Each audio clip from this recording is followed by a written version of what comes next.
Assalamualaikum warahmatullahi wabarakatuh. Selamat siang sahabat Minatifah dimanapun kalian berada. Senang sekali pada kesempatan siang hari ini kita bisa jumpa kembali di acara Bincang Sehat Minatifah. Untuk 30 menit ke depan saya Gatot Prastowo. Saya di sini tentunya tidak sendirian karena saya ditemani narasumber saya yang luar biasa dengan Dr. Griselda Fortunata Susilo Putri ya. Jadi beliau adalah dokter umum di RSU Minatifah Kulon Progo. Jadi pada kesempatan siang hari ini untuk 30 menit ke depan kita akan membahas tema yang cukup menarik ya dok. Tema pada kesempatan siang hari ini adalah deteksi dini nyeri dada. Jadi sebelum masuk ke materi, mungkin bagi sahabat Minatifah yang ingin bertanya atau mungkin nanti ada mungkin sharing-sharing bisa nanti ditulis saja di kolom pertanyaan, nanti akan dijawab oleh Dr. Silda satu persatu. Mungkin Dr. Silda bisa perkenalan dulu sebelum kita masuk ke materi biar kenal. Monggo silakan. Assalamualaikum warahmatullahi wabarakatuh. Selamat siang teman-teman. Nama saya Dr. Selda, KP Dr. Griselda Fortunata Susilo Putri. Saya dokter di IGD Rumah Sakit Minatifah Kulon Progo. Ya, mungkin sudah kenal ya sahabat Minatifah. Jadi kita di sini nanti akan membahas tentang mendeteksi dini untuk nyeri dada. Mungkin langsung masuk ke materi ya. Silakan. Jadi terima kasih kesempatannya. Jadi nyeri dada itu sebenarnya sering banget terjadi di masyarakat ya. Jadi pasien-pasien itu banyak datang dengan keluhan nyeri dada. Hanya saja kita itu dari dokternya, kemudian dari keluarga pasien dan dari pasiennya sendiri itu bingung. Nyeri dadanya ini sebenarnya penyebabnya itu apa? Penyebab tersering nyeri dada itu ada dua.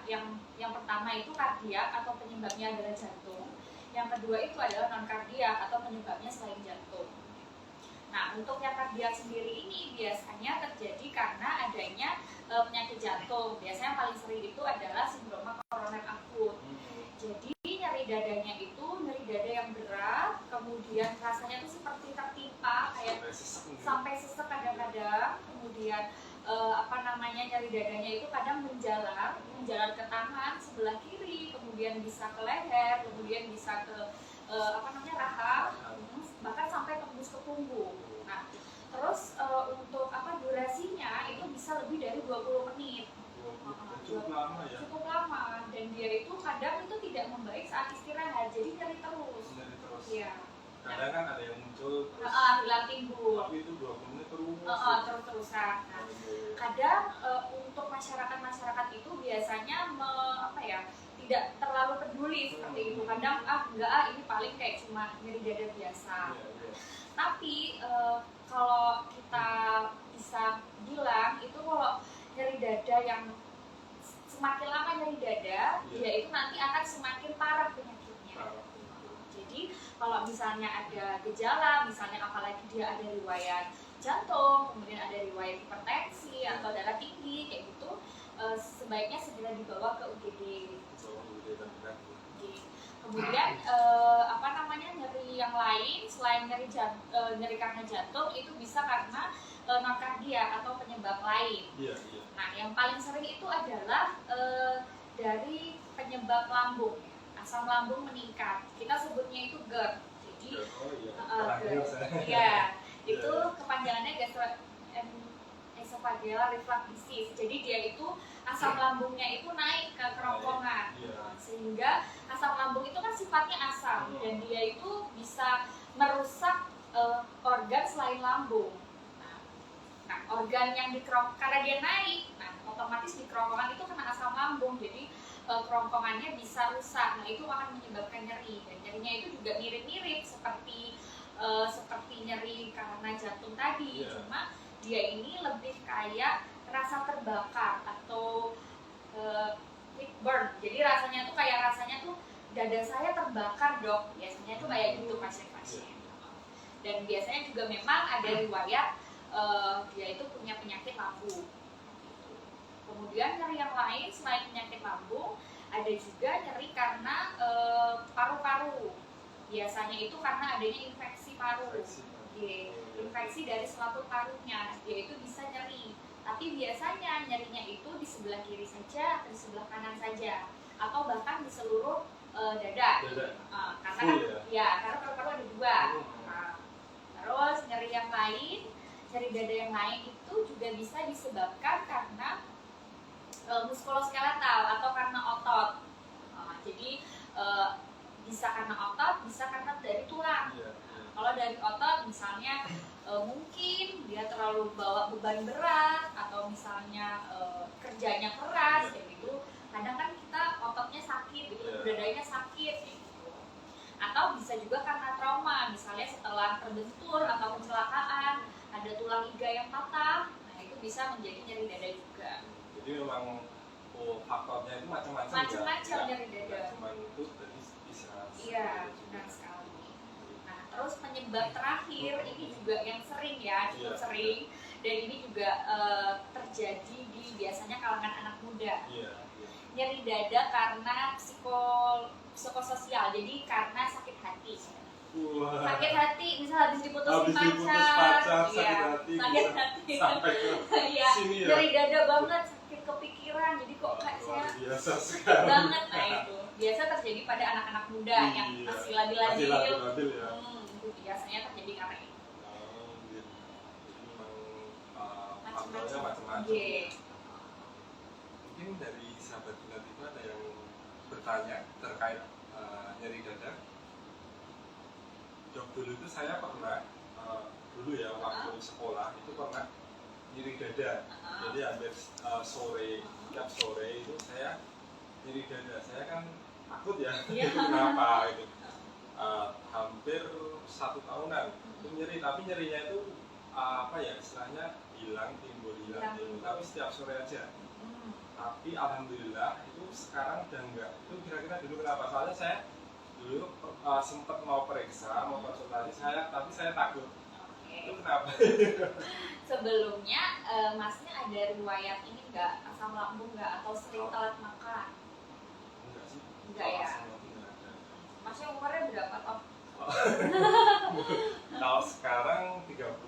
Kalau yang pas dulu pas sakit? Dulu waktu SMA itu sekitar 17. SMA, itu kelas 3 ya berarti ya.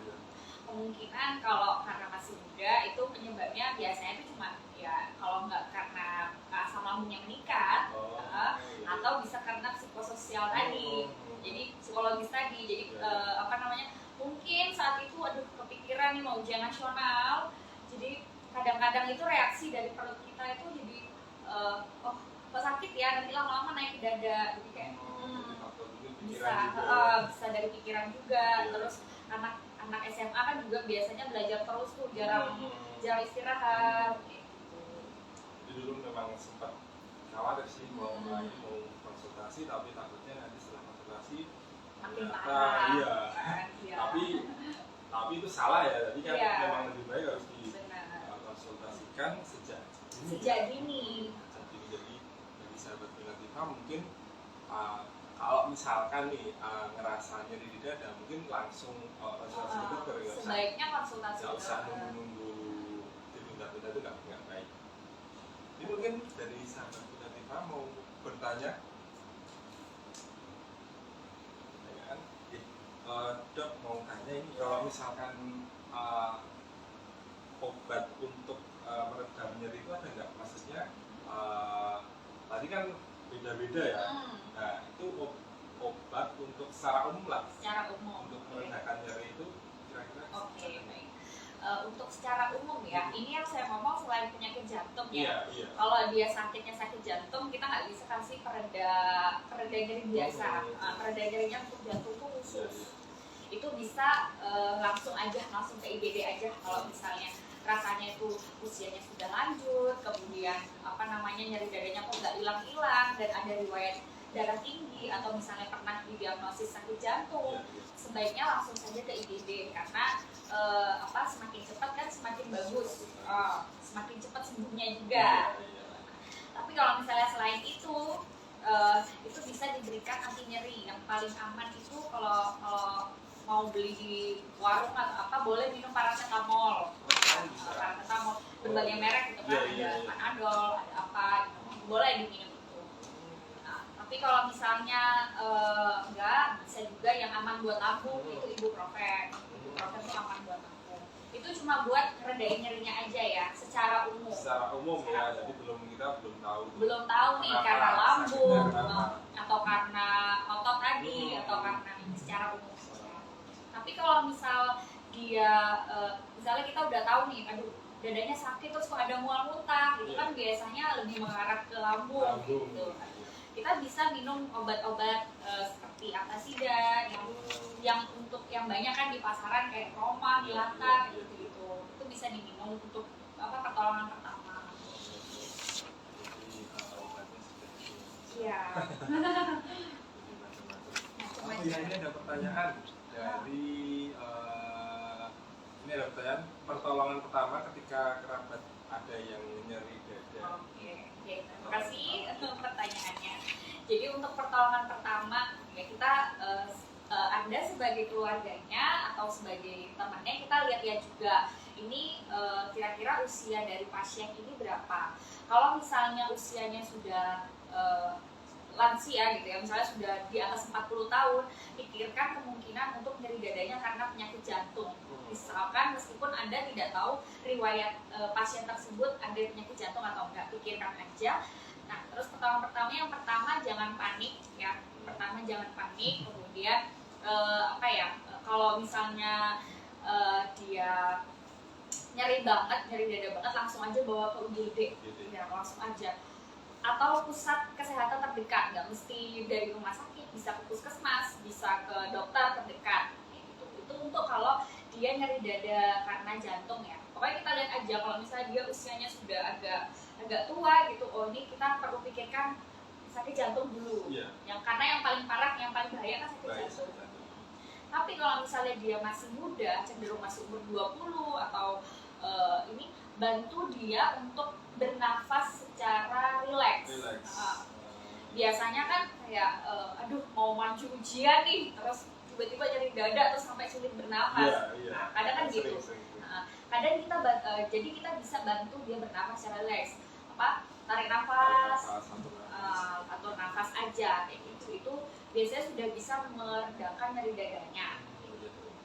Kalau itu dok, saya sempat dengar kalau misalkan pagi-pagi terus kita kayak terapi di pantai itu kayak gitu, bener nggak?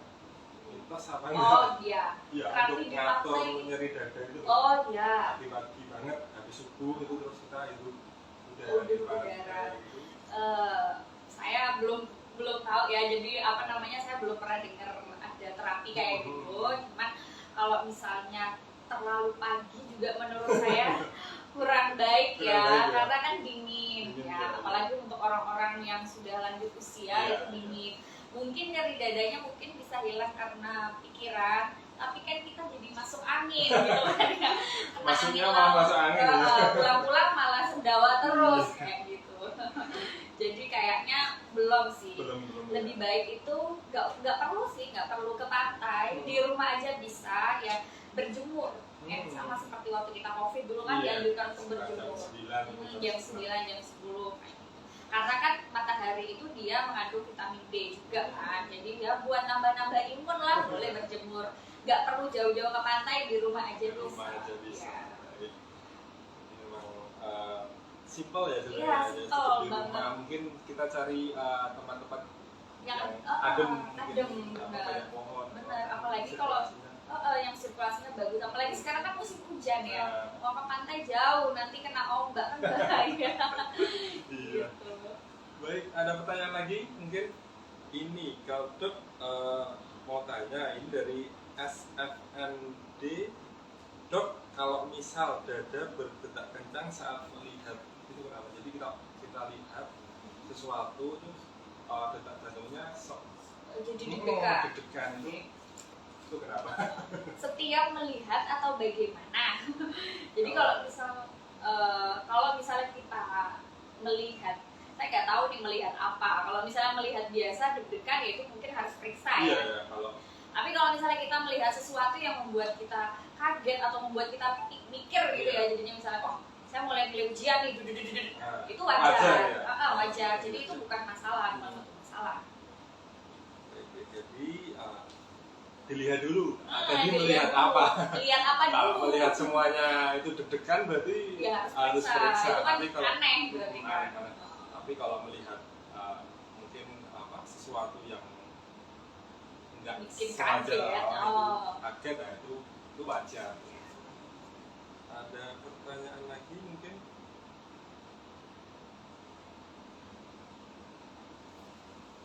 Dari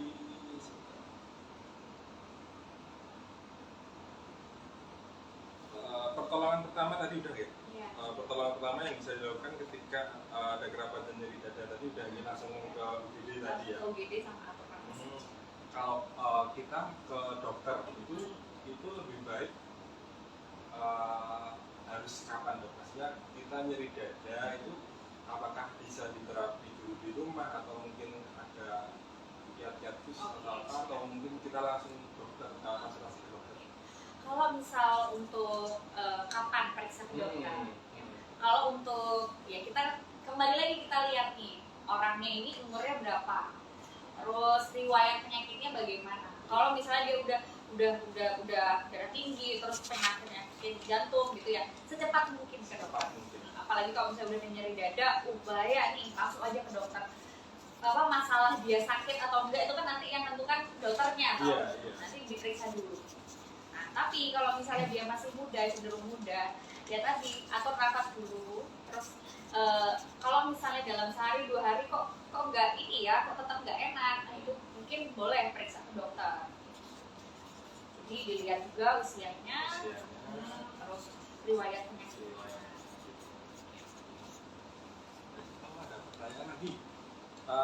Ini kalau dada terasa panas saat hamil trimester 3 itu berapa? Oke, terima kasih pertanyaannya. Oke, jadi pada ibu hamil ya rahimnya kan membesar karena terisi bayi ya. Terisi bayi otomatis ininya perutnya besar, organ-organ lain itu terdesak. Terdesak ya. Jadi hatinya ke sana, lambungnya ke sana kayak gitu kan, terdesak semua. Salah satu yang terdesak itu adalah lambung. Otomatis lambungnya itu kan kegencet kan. Jadi ininya juga asam lambungnya itu kadang juga bisa naik ke atas. Nah itu yang menyebabkan nyeri dadanya itu. Jadi ada GERD tadi pada ibu hamil. Atau misalnya dia ada kelainan saat hamil, misalnya tensinya pernah tinggi gitu, atau emang dari dulu punya hipertensi gitu. Itu kadang bisa karena adanya penyakit jantung saat kehamilan kayak gitu.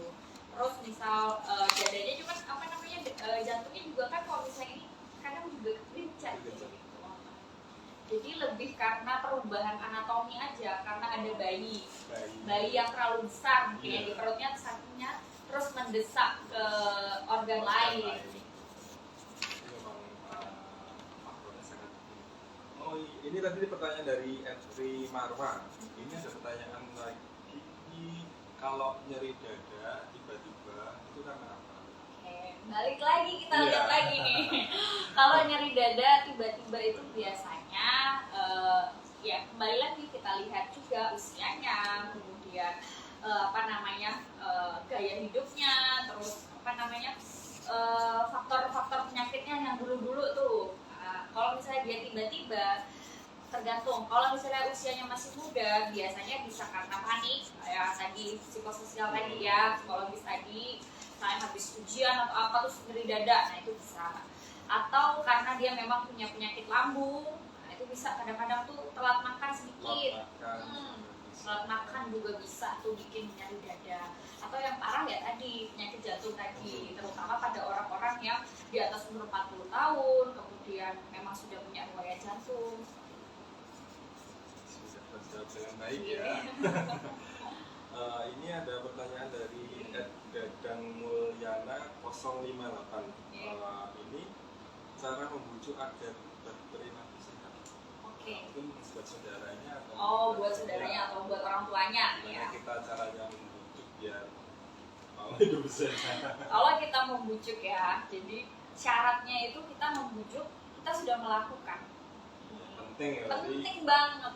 Kalau kita membujuk kita belum melakukan. Kita belum melakukan loh, kamu belum melakukan. Kamu nyuruh saya, pasti kan gitu nanti. Iya. Jadi yang pertama dimulai dari diri kita sendiri. Dimulai dari diri sendiri. Jadi kita makan makanan yang bergizi, kemudian olahraga, hindari rokok dan minum minuman alkohol itu dihindari, kemudian istirahat yang cukup seperti itu. Kalau misalnya kita sudah hidupnya sehat, otomatis kita membujuk orang tuh lebih gampang gitu kan. Misalnya dia udah sakit gitu, tapi dia tetap mau makan makanan yang banyak lemak, terus yang fast food kayak gitu. Kita mau nyuruh gitu, kok kita masih makan yang berlemak kan? Tuh kamu lo masih makan berlemak gitu kan, nanti pasiennya kayak gitu. Jadi dimulai dari diri sendiri dulu. Baik, terima kasih pertanyaannya. Kemudian ada pertanyaan lagi dari ini bapak saya berusia 54 tahun, seorang perokok, perut buncit, seperti obesitas sentral. Yang ditanyakan sering mual ketika pagi hari, apa dia? Dia sudah rajin perokok, terus perutnya buncit. Nah, seperti obesitas sentral. Untuk diagnosanya ya sebenarnya saya nggak bisa, saya kan harus periksa juga ya. Kita nggak bisa ngasih diagnosa tepatnya itu apa. Tapi saya bisa memberikan kemungkinan. Obesitas itu dia itu banyak faktor. Biasanya kalau dia sudah obesitas, zat-zat di tubuhnya itu juga udah naik turun, udah nggak beraturan gitu. Kolesterolnya kadang-kadang bisa tinggi, kemudian lemak darahnya bisa tinggi, kayak gitu. Nah itu bisa. Kemudian orang-orang obesitas biasanya rentan darah tinggi ataupun diabetes. Kayak gitu. Jadi itu juga harus diperiksa dulu sebelum kita bisa diagnosis. Gitu. Terus kenapa sih kalau mual muntah? Ya kemungkinan mungkin kita lihat dulu riwayatnya, apakah dia suka telat makan atau enggak, atau misalnya ada banyak pikiran mungkin ya. Itu bisa, mual muntah itu bisa dari sana. Kemudian apakah dia ada penyakit lambung, nah itu bisa. Jadi penyebabnya itu macam-macam, diagnosisnya juga bisa beragam. Makanya lebih baik itu dicek aja sebelum sakit. Jadi lebih baik memang harus dicek dulu. Iya, dicek dulu. Dulu langsung dicek biar kita langsung tahu ya dok. Benar. Mungkin ada pertanyaan lagi? Belum ada pertanyaan? Sudah cukup? Baik, mungkin kalau misalkan sudah tidak ada pertanyaan lagi, mungkin dari dokter Sinta yang ingin sampaikan. Jadi terakhir aja ya. Kita sambil sharing juga. Sebenarnya kalau nyeri dada yang pertama paling utama itu adalah jangan panik. Ya, kalau misalnya nyeri dada jangan langsung berpikiran yang aneh-aneh, santai aja, relax aja. Nanti kalau misalnya mulai nyeri dada, ya mungkin ada indikasi jantung, saya harap segera dibawa ke UGD ya agar diberikan pertolongan pertama. Kemudian kalau untuk remaja-remaja yang misalnya ada stres atau apa, ya tadi latihan nafas saja yang nggak usah terlalu dipikirin juga biar nggak sakit dadanya. Kemudian untuk orang-orang yang ada riwayat asam lambungnya meningkat, diusahakan makannya itu setiap 4 jam ya. Jadi nggak mesti makan pokok, nggak mesti makan nasi kayak gitu ya. Jadi tiap 4 jam tuh yang penting ada isinya, boleh diisi snack atau makanan berat juga boleh. Itu aja sih. Baik, mungkin dari kami untuk bincang sehat pada kesempatan siang hari ini cukup sekian ya dok. Nanti untuk informasi lebih lanjut terkait dengan rumah sakit Unanifa nanti bisa via WA di 081 138 900 679 atau bisa follow di Instagram kami di @lsuvinativa.cafe. Mungkin untuk bincang sehat pada kesempatan siang hari ini kita cukupkan sekian. Saya Galih dan Dr. Firda pamit undur diri. Wassalamualaikum warahmatullahi wabarakatuh.